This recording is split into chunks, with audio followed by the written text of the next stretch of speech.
Mrs. Belle Rennels, who has donated a kidney to her niece and has written a book about her experiences entitled A Gift Not Wasted. And she will be joining us and talking about her experiences and her book. And that is Mrs. Belle Rennels, who donated a kidney to her niece and has written a book about her experiences called A Gift Not Wasted. She donated in 1995, and we're fortunate to have her here. And please give her a warm welcome.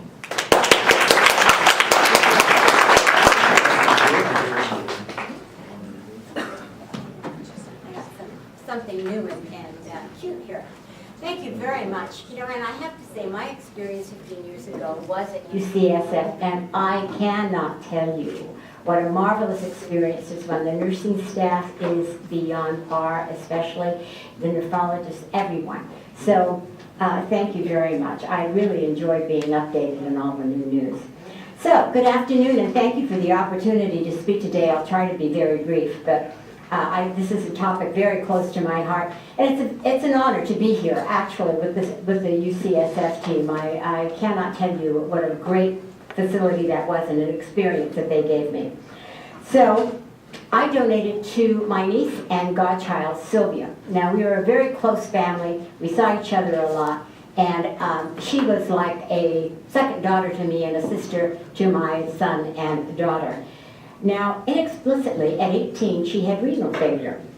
We were all stunned at her decline and the fact that she had to go on dialysis and the fact that she had to be placed on the organ waiting list. However, fortunately, her sister Terry, 20 years old, gave her her first kidney at UCSF, and the transplantation surgery was an absolute success, and we all breathed a huge sigh of relief. It didn't take long for Terry to return to her normal, healthy self, or a few weeks later, Sylvia was back in school and able to resume all her activities. At that time, the life expectancy of a donated kidney by a living donor was about 11 years. Before we knew it, we were at the 11th year. And Sylvia did go into rejection, back on dialysis, and back on the organ waiting list. Days after hearing about Sylvia's predicament, my daughter, who was then 24, volunteered to go in and get tested. I was so proud of her. But then I thought, what if she isn't found to be compatible? Well, then I had what I think was an epiphany. I thought, why can't I donate? I'm healthy as a horse. I go hiking with the Sierra Club. I can do this. I was convinced then that either between Cynthia or myself, we would be able to take care of Sylvia so that she could rebound as she had before. When it was determined that Cynthia was not a good match, I went into UCSF transplant coordinator Anna Marie Torres to inquire about being a donor.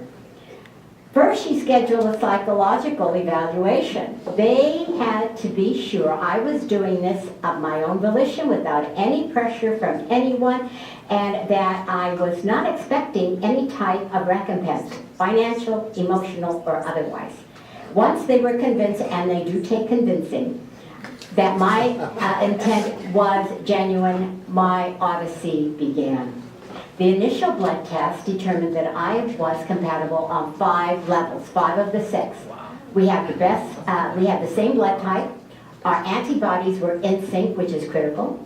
It helped that we were of the same ethnic background, Mexican American, that we were the same gender, and that we enjoyed a very strong emotional bond.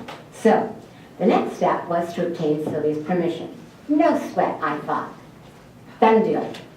When I got home and excitedly told Cynthia that, I had qualified, she was just as thrilled as I was, and immediately she went up to her room to call Terry and give her the good news. When she came back down, it was with a very downcast look. She says, Mom, Terry says forget it. Sylvia won't let you be her donor. And I think she's right. Now, nobody knew Sylvia better than my daughter and Terry. So their words carried a lot of weight. I slept it off. I said, oh, don't worry, I'll talk her into it, verbalizing a lot more confidence than I really felt. And apparently this is not an unusual thing for some recipients to think, oh, I don't want to put my loved one through it. I had not realized that that was going to be an issue. So for days I thought about what to do, etc. 2 weeks later was my birthday. Sylvia always saw me on my birthday. So they came over for dinner. I took her into the bedroom on the pretext of showing her some funny birthday cards I'd received. And after a few minutes, I gave her my practice spiel, ending with Mija, which means my daughter. If you give my kidney 3 Hershey kisses every night, it'll never suspect it somewhere else. And with that, I got a laugh. And the minute I heard her giggle, I knew we were on. So, her acceptance that day was the best birthday gift I've ever received. So once she gave me the green light, Anna Marie went into high gear and submitted all the necessary paperwork for the required testing. A lot of the work was done at my Kaiser facility locally, which was a great help because it minimized my time away from work. And I can't emphasize how thoroughly they test you, not only to be sure that you're going to be a compatible donor, but more importantly, to make sure that your health is not going to be jeopardized in any way. And I really got that sense. Not only that, at every step, I was aware that I could change my mind without any explanations, without any excuses, without any problem whatsoever. After every test, I was asked, do you want to go on to the next one? That is really an important thing for a living donor to understand. And to me, it made me feel very empowered and gave me a deep sense of the integrity of the entire process. Every doctor, nurse, and technician associated with the process, both at Kaiser and at UCSF, explained each scheduled test, what it entailed, why it was needed, and what it was going to tell them. When a patient is this well informed, it dispels any anxiety you might have, at least it did for me. As you can imagine, a lot of urine samples are required, including a 24-hour collection period. After that last one, I called up Sylvia and I said, Mija, now, every time I pee now, I think of you. Well, we had a good laugh, but I could tell in her voice that she was tired, lethargic, and she was getting moody and forgetful, and that conversation really cemented my determination. Before long, the last 2 tests were scheduled. One was for a special x-ray session of my kidneys, both at SCSF, and the second was a kidney arteriogram. And this included injecting a special dye into my groin so that my kidneys could be seen on a screen and surgeons could evaluate which would be the best kidney to remove. Now, I had promised Sylvia the cutest kidney, but apparently that's not one of your criteria. So, in any event, I'm going to tell you about this one incident because it was just so, I was so impressed. When the doctor came in to inject the test dye, he patiently explained everything again and asked if I had any questions. Well, I didn't, of course. And I'd already heard this before, and then again just from the nurse who prepped me for this procedure. So once he knew I was fairly knowledgeable of what was going to happen, he proceeded. One of the greatest things was here I am on a gurney, and I can see my kidneys up on this TV monitor, and here's these 2 lopsided organs, you know, and it was just fascinating seeing inside my body. That was a real trick for me. When he was done, this highly specialized surgeon is standing over me with 2 fingers like that, pressing on the entry spot where the dye was injected. Now, here's a highly specialized physician who probably has 5 dozen other things that could be done. And he was acting as that was the most complex, intricate, important procedure he had ever done. And let me tell you, I was impressed. Afterwards, I was delivered into a patient waiting room where I laid still for approximately 6 hours. No discomfort, but a lot of impatience. So finally, Anna Maria walks in about 2 or 3 hours later and said, it's a go. And she had a slight smile, and then she said, do you want to schedule surgery? One more opportunity for me to back out if I wanted to. Well, when I didn't, we scheduled surgery for January 8th. From start to finish, the pre-testing took about 3 weeks, and most of that time, I have to say, was waiting for results. And neither the testing or the surgery cost me 1 penny, and this is really important. The social workers and the financial coordinators at UCSF filled out all the paperwork that was required. All I had to, and there were reams of it seemed, all I had to do was sign. Now, facilitating that process is really huge for the donor. They made sure that I was not going to suffer financially from being out of work by filing with the state for short-term disability. That was really big. At the time, I was a single parent, and I had a mortgage to pay. So I really appreciate that aspect of the work that you do. So on January 7th, now we went in a day before surgery. Remember, this is 15 years ago. So we went in the day before surgery, even though today it's same day.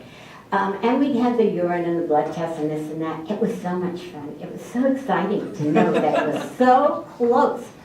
If I'd had a do-it-yourself kit, then I think I would have done it myself. I was just so eager for this. So we both were visited by our anesthesiologists and surgeons. We each had our own. Mine was Dr. Juliet Meltzer. Dr. Meltzer came in and explained the 5-hour nephrectomy for me. Now, at that time, this was an open nephrectomy, and you had a large incision. I know that today it's done totally differently, laparoscopically. I've talked to people who have had it done, and it's much easier. They've cut the recuperation time from 6 weeks to 3 weeks. So, but my experience happened to be with the open nephrectomy. So she explained everything that needed to be done. They were going to take the right kidney because that was lower. They wouldn't have to break a rib. It would be least invasive for me, etc. She was very detailed in her description, and then she said, well, do you have any questions? But she'd been so thorough that there was nothing left to ask. But I did get the feeling that if I had had any questions, that she was going to stay in that room with me until they all had been answered. Now, now it's the evening before surgery, and I've taken a book, and I'm trying to read. I can't. I'm rereading the same sentence over and over again because I'm so excited about this. And the nursing staff at UCSF is incredible. Talk about pros. That is added, when you add the care that these professional people give to you, you just can't ask for anything more. My nurse was not one of these who said, good morning, sweetie, how are you today? No.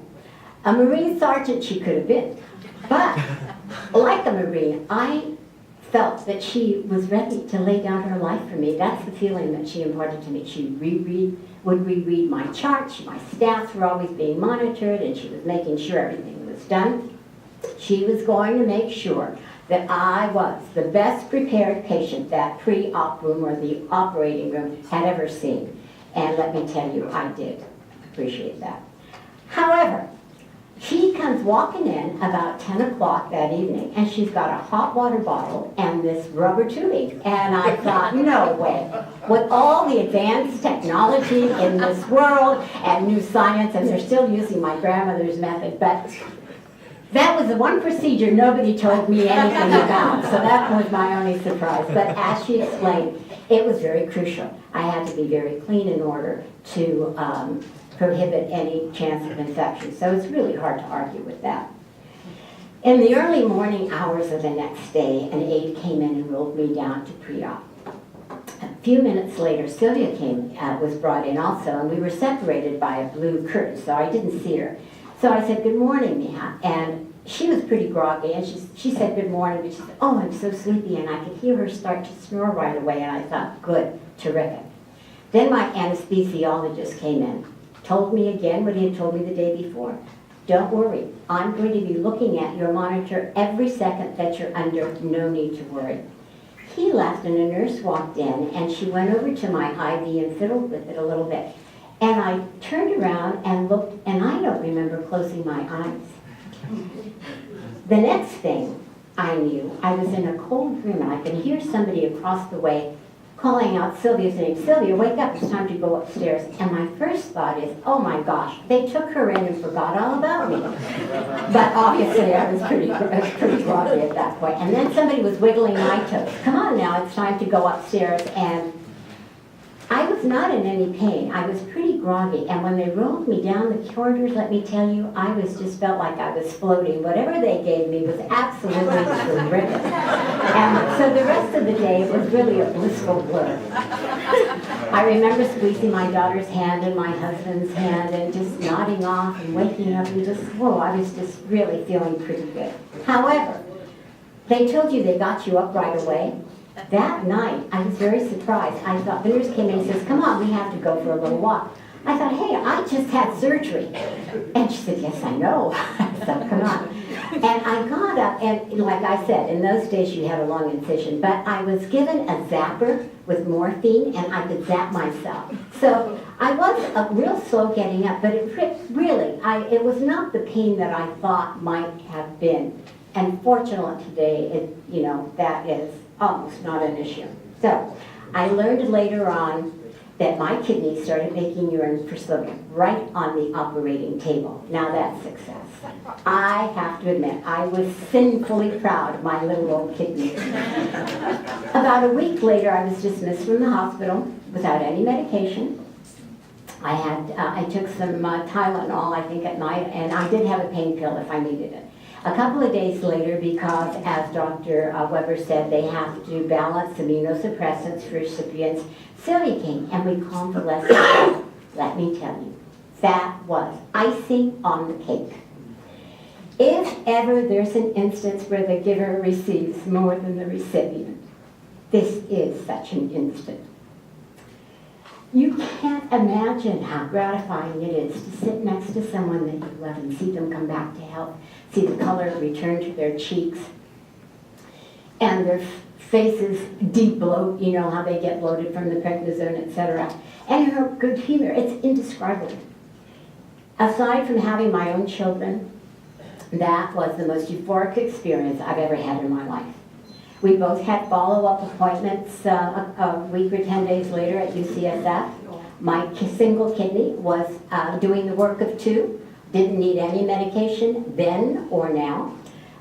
Sylvia was released to go home. She was going to do her follow-ups at Kaiser in Stockton where they had moved to. So we were doing well. At 5 weeks, Sylvia went back to work. At 6 weeks, I went back. Another crisis averted and our family was thrilled. Unfortunately, 6 months after surgery, Sylvia died from something else. As you can imagine, it was pretty devastating. One of the things I did right away to help deal with the grief was started volunteering for the National Kidney Foundation and California Transplant Donor Network. During my orientation sessions with those two groups, I learned that there were over 100,000 people on the organ waiting list and that 70% of those are waiting for kidneys. And that the current waiting list was now 6 years, and I'm very sorry to hear it now that it's up to 7. When I heard that, I knew exactly what I was going to do. It was as if Sylvia had just taken me by the hand and led me down this path. I had made some notes and some thoughts right after Sylvia died as part of my grief handling, and I had up to 100 pages. I took them out, I made a manuscript, I drafted it, I redrafted it, I edited, I re-edited it, and it took me almost 2 years to get a publisher. But A Gift Not Wasted was published in the spring of '09. It was endorsed by UCSF's Director of Transplant Clinical Operations, Lucille Packer's Dr. Mark Meltzer of the Multi-Organ Transplant Surgery Department, the National Kidney Foundation, and California Transplant Donor Network. It also contains a lengthy interview with Dr. William Amend, a noted retired nephrologist from UCSF, who was Sylvia's doctor. And he was very kind and gave me quite a wonderful interview. A Gift Not Wasted is more than a memoriam to Sylvia. It also chronicles the joyous experience of being a kidney donor. The beauty of that life, of that moment in my life, no matter what, can't be erased. The fact that we're capable of gifting life without detriment to our own health remains a miraculous capability in my mind. And the treasured memory of our successful surgery and the wonderful sharing of recuperation time has not diminished. So today I actively promote organ donation and frequently speak on the joy of gifting life. This last fall, I spoke at the Authors Luncheon for the National Kidney Foundation, which was quite an honor. Also last month, I was pleased to participate in a study of kidney donors being conducted by UCSF Dr. Andrew Posselt, Associate Professor of Surgery. One of their objectives is to study the long-term effects of organ donations on the health of living donors. I'm hopeful that their findings will be encouraging. One last thing I want to quickly mention. is we have a new state bill in California, SB 1395, and this was passed a few months ago. It was presented by State Senator Elaine Alpus of Santa Clara County and strongly supported by Steve Jobs. Now, you may know that Steve Jobs received a liver transplant last year, and he was very instrumental in getting this passed. Its goal is to make living organ donation easier by creating a living donor registry for, quote, creating a living donor registry for kidney transplants, connecting those willing to donate with those needing transplant. Is that not music to the ears of everyone in this room? Now, more than ever, we have a greater opportunity to reduce the number of people on these organ waiting lists, and that is good news for us all. I'm going to be brief because I know that we've spent a long time, but I just want to thank you again for permitting me this wonderful opportunity to share a joyful experience with you. And remember, support one another. I'll be available afterwards also to speak with anyone who wants to. They have kindly let me bring in a few books. If anyone is interested, I have them at a table back there. So in the meantime, please stay as healthy as possible, remain hopeful, and know that BAAKP is here to support you. God bless you.